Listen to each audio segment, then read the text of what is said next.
Anganwadi sisters అందరికీ నమస్కారం. ఈరోజు అంగన్వాడీ వార్తలకి స్వాగతం. ఇంకా ఎవరైనా సబ్స్క్రైబ్ చేసుకోకపోతే వెంటనే సబ్స్క్రైబ్ చేసుకోండి. వీడియోస్ అయితే లైక్ చేసి ఉండండి. ఇక వివరాలకెళ్తే తెలంగాణలో అంగన్వాడీ కేంద్రాలకు నిధులు పెంచండి.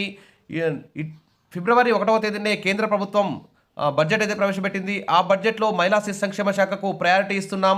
3,700 కోట్లు అదనంగా కేటాయించామని చెప్పారు. మరి అంగన్వాడీ కేంద్రాలకి ఆధునిక హంగులు కల్పిస్తామని కేంద్ర ప్రభుత్వం అయితే బడ్జెట్లో ప్రకటించింది. మరి అంగన్వాడీ కేంద్రాల్లోని చిన్నారులు, గర్భిణీలు, బాలింతలకి వారి సంక్షేమానికి కేంద్ర ప్రభుత్వ బడ్జెట్ అయితే అనుకూలంగానే ఉంది. కానీ అంగన్వాడీ టీచర్ల, ఆయాల జీతాలకు సంబంధించి వారి యొక్క ఆర్థిక పరమైన సమస్యల పరిష్కారానికి సంబంధించి నిధులు కేటాయించి ఏదైనా ప్రకటన లేకపోవడం అంగన్వాడీ టీచర్లు, ఆయాలైతే అసంతృప్తిగానే ఉన్నారు. కాబట్టి బడ్జెట్ తర్వాత జరిగే పార్లమెంటు సమావేశాల్లోనైనా అంగన్వాడీ టీచర్ల, ఆయాల జీతాలకు పెంపుకు సంబంధించి, వారిని క్లాస్ 3, క్లాస్ 4 ప్రభుత్వ ఉద్యోగుల గుర్తింపుకు సంబంధించి, వారి యొక్క ప్రమోషన్లకు సంబంధించి కానీ, రిటైర్మెంట్ బెనిఫిట్స్ సంబంధించి కానీ పలు ఆర్థిక పరమైన సమస్యలు పరిష్కరించడానికి కూడా మరి ఈ పార్లమెంట్ సమావేశంలో నిర్ణయం తీసుకునే విధంగా అంగన్వాడీ యూనియన్లు, ఆల్ ఇండియా అంగన్వాడీ యూనియన్ కూడా మరి ఎంపీలకి, మంత్రులకి, మరి కేంద్ర రాష్ట్ర ప్రభుత్వాల రాజకీయ నాయకులందరికీ కూడా వినతి పత్రాలు ఇచ్చే విధంగా చర్యలు తీసుకుంటారని చెప్పి ఆశిద్దాం. ఇక్కడ చూస్తే అంగన్వాడీ కేంద్రాల్లో బ్రేక్ఫాస్ట్, స్నాక్స్ పథకానికి సహకరించాలంటూ కేంద్ర మహిళా శిశు సంక్షేమ శాఖ మంత్రి అన్నపూర్ణాదేవి గారిని మరి తెలంగాణ రాష్ట్ర మహిళా శిశు సంక్షేమ శాఖ మంత్రి డాక్టర్ సీతక్క గారు అయితే కలవడం జరిగింది. ఈ మేరకు సోమవారం ఢిల్లీలో ఆమెతో సీతక్క భేటీ అయ్యారు. అంగన్వాడీ కేంద్రాలకు వచ్చే చిన్నారుల కోసం బ్రేక్ఫాస్ట్ పథకాన్ని, స్నాక్స్ పథకాన్ని అమలు చేసేందుకు అవసరమైన బడ్జెట్ ప్రతిపాదనలు అయితే సమర్పించారు. రాష్ట్రంలోని అంగన్వాడీ కేంద్రాల్లో మరి ఇదే తరుణంలో అంగన్వాడీ టీచర్ల, ఆయాల జీతాల పెంపుకు సంబంధించి, మినీ అంగన్వాడీలు మెయిన్ అంగన్వాడీగా మార్పుకు సంబంధించి, ఆయాలకు టీచర్లుగా, టీచర్లకు సూపర్వైజర్గా ప్రమోషన్ ఇచ్చేటువంటి అంశాల మీద కూడా నివేదిక సమర్పిస్తే బాగుండేది. కేవలం ఈ బ్రేక్ఫాస్ట్ మీదనే ఇచ్చేది కాకుండా అంగన్వాడీ టీచర్లు చాలా సమస్యలు అయితే ఎదుర్కొంటున్నారు. అవస్థల్లో అంగన్వాడీల జీవితం అయితే గడుస్తుందని చెప్పుకోవచ్చు ఇక్కడ. కాబట్టి ఇప్పటికైనా రాష్ట్ర ప్రభుత్వం, కేంద్ర ప్రభుత్వం మీద ఒత్తిడి తీసుకొచ్చి నిధులు కేటాయించి అంగన్వాడీ టీచర్ల జీతాల పెంపుకు సంబంధించి కూడా కృషి చేయాలనేటువంటి అవసరం ఉంది. ఇంకా రాష్ట్రంలో అంగన్వాడీ కేంద్రాల్లో ప్రస్తుతం ఉన్న మౌలిక సదుపాయాలను అప్గ్రేడ్ చేయాల్సిన అవసరాన్ని కూడా వివరించారు. మంత్రి సీతక్క వెంట TG food chairman MA Faheem, మహిళా శిశు సంక్షేమ శాఖ కమిషనర్ కాంతి వెస్లీ ఉన్నారు. ప్రస్తుతం రాష్ట్రంలో 35,700 అంగన్వాడీల్లో 70,000 దాకా పనిచేస్తున్నారని, ఫలితంగా ఐసీడీఎస్ ద్వారా మహిళలు, పిల్లలకు సంపూర్ణ పోషణ అమలు చేయడంలో తెలంగాణ టాప్లో ఉందని కేంద్ర మంత్రి దృష్టికి సీతక్క తీసుకెళ్లారు. 3 నుంచి 6 ఏళ్ల వయసు గల 8.6 లక్షల మంది పిల్లలకు సప్లిమెంటరీ న్యూట్రిషన్ ప్రోగ్రాం ద్వారా పూర్తి వేడి భోజనంతో పాటు గుడ్డు, స్నాక్స్ చిన్నారులు అందజేస్తున్నామని వివరించారు. వివిధ కారణాల వల్ల కరోనా తర్వాత పలువురు చిన్నారులు పోషకాహార లోపంతో బాధపడుతున్నారని చెప్పారు. అందుకే అంగన్వాడీ చిన్నారుల పోషణను మెరుగుపరిచేందుకు బ్రేక్ఫాస్ట్ పథకాన్ని ప్రవేశపెట్టాలని తమ ప్రభుత్వం భావిస్తున్నదని కేంద్ర మంత్రి దృష్టికి తీసుకెళ్లారు.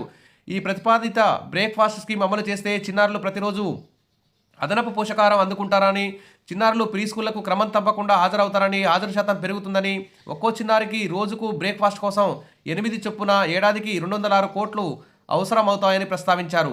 ఈ బ్రేక్ఫాస్ట్ పథకం అమలు కోసం కేంద్ర ప్రభుత్వం సహకరించాలని విజ్ఞప్తి చేశారు. అంగన్వాడీ కేంద్రాల్లో చిన్నారులకు బ్రేక్ఫాస్ట్ స్కీమ్ ప్రతిపాదనను కేంద్ర మంత్రి అన్నపూర్ణాదేవి ప్రశంసించారని సీతక్క తెలిపారు. ప్రస్తుతం బడ్జెట్ సమావేశాల్లో చర్చించి నిధులు మంజూరు కృషి చేస్తారని హామీ ఇచ్చారు. మరి ఈ బడ్జెట్ సమావేశాల్లోనే అంగన్వాడీ టీచర్ల, ఆయాల జీతాల పెంపుకు సంబంధించి కూడా చర్చిస్తే బాగుండేది. మంత్రి గారు ఆ విషయంపై కూడా కేంద్ర మంత్రితో నిర్ణయం డిస్కస్ చేస్తే బాగుండేది, ఒక నిర్ణయం ప్రకటిస్తే బాగుండేది. త్వరలో తెలంగాణలో పర్యటించి మహిళా శిశు సంక్షేమం కోసం అమలు చేస్తున్న పథకాలను కూడా అధ్యయనం చేస్తామని కేంద్ర మహిళా శిశు సంక్షేమ మంత్రి అన్నపూర్ణాదేవి గారు చెప్పారని వివరించారు. నిధుల విడుదలకు సహకరిస్తామని హామీనిచ్చిన అన్నపూర్ణాదేవికి సీతక్క ధన్యవాదాలు అయితే తెలియజేశారు. ఇది తెలంగాణ నుంచి అయితే న్యూస్ వచ్చింది. ఇక కేరళ నుంచి చూస్తే అంగన్వాడీల్లో బిర్యానీ మరియు చికెన్ ఫ్రై కి చర్యలు తీసుకుంటామని చెప్పి ఆరోగ్య శాఖ మంత్రి హామీ ఇచ్చినటువంటి ఇక్కడ న్యూస్ అయితే చూస్తున్నాం. ఇక్కడ కనిపిస్తున్న చిన్నారి, ఇతని పేరు చిన్నారి సోషల్ మీడియాలో వైరల్ అయినటువంటి ఒక వీడియో పెట్టడం జరిగింది. ఇతని పేరు సంకు. ఈ కేరళ అంతటా అంగన్వాడీల్లో ఆహార మెనూను సవరించడానికి చర్యలు తీసుకుంటామని ఆరోగ్య మహిళా శిశు అభివృద్ధి మంత్రి వీణా జార్జ్ అయితే హామీ ఇచ్చారు. వైరల్ అవుతున్న ఈ చిన్నారి ఏం చేశాడంటే, మా అంగన్వాడీ కేంద్రాల్లో కూడా బిర్యానీ పెట్టండి, చికెన్ ఫ్రై పెట్టండి, మేము రోజు బడికొచ్చి మంచిగా ప్రీ స్కూల్ నేర్చుకుంటామని ఒక వీడియోని అయితే సోషల్ మీడియాలో పెట్టడం జరిగింది. ఆ మీడియాని చూసిన కేరళ ఆరోగ్య శాఖ మంత్రి, ఐసీడీఎస్ మంత్రులు స్పందించి వెంటనే అంగన్వాడీల్లో ఉప్మాకు బదులుగా బిర్యానీ మరియు చికెన్ ఫ్రై ఇవ్వాలని ఇచ్చే విధంగా ట్రై చేస్తామని చెప్పేసి, అలా ఆ దిశగా నిధులు కేటాయిస్తామని చెప్పేసి ఇక్కడ ఆరోగ్య శాఖ మంత్రి అయితే ఇక్కడ ప్రకటించడం జరిగింది. అంగన్వాడీల్లో పిల్లలకు సరఫరా చేసే ఆహారాన్ని ప్రభుత్వం సమీక్షిస్తుందని ఆరోగ్య మంత్రి వీణా జార్జ్ తెలిపారు. అంగన్వాడీలో ఉప్మాకు బదులుగా బిర్యానీ మరియు వేయించిన చికెన్ కోసం ఒక పిల్లవాడు చేసిన వీడియో సోషల్ మీడియాలో వైరల్ అయిన తర్వాత ఈ స్పందన వచ్చింది. ఆ వీడియోలో అల్లప్పుజకు చెందిన శంకు అనేటువంటి వ్యక్తి తన తల్లి తినిపిస్తుండగా బిర్యానీ వేయించిన చికెన్ డిమాండ్ చేస్తున్నట్టు కనిపించింది. ఆ చిన్నారి అమాయక అభ్యర్థనను అంగీకరిస్తున్నారు. పిల్లలు పోషకాహారాన్ని నిర్ధారించడానికి అంగన్వాడీల ద్వారా వివిధ రకాల పోషకాహారాన్ని అందిస్తున్నారు.